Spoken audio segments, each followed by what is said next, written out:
ధనత్రయోదశి రోజు ఉదయం పూట ధనలక్ష్మి పూజను నిర్వహించాలి. ఈ ధనలక్ష్మి పూజ ఎలా చేయాలంటే, కుడి చేత్తో బంగారు నాణ్యాలు వర్షిస్తున్నటువంటి ధనలక్ష్మీదేవి చిత్రపటాన్ని కానీ, పాదరస లక్ష్మీదేవి విగ్రహాన్ని కానీ మీ పూజా మందిరంలో ఏర్పాటు చేసుకోవాలి.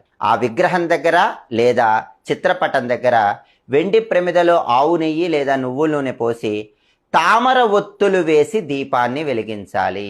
తామర ఒత్తులు కానీ జిల్లేడు ఒత్తులు కానీ వేసి దీపం పెట్టాలి. ఆ తర్వాత శ్రీ మహాలక్ష్మీదేవిని కుంకుమ పువ్వు రంగులో ఉన్నటువంటి కుంకుమతో పూజించాలి. దీన్నే చంద్ర అనే పేరుతో పిలుస్తారు. లేదా కుబేర కుంకుమ అని ఉంటుంది, ఆకుపచ్చ రంగులో ఉంటుంది. ఈ కుబేర కుంకుమతో అయినా సరే లక్ష్మీదేవిని పూజించాలి. లక్ష్మీదేవిని పూజించేటప్పుడు ఒక ప్రత్యేకమైన మంత్రాన్ని 108 లేదా 54 లేదా 21 సార్లు పఠించాలి. ఆ మంత్రం ఏంటంటే ఓం శ్రీం శ్రీయై నమః. ఇది మంత్రం. ఈ ధనత్రయోదశి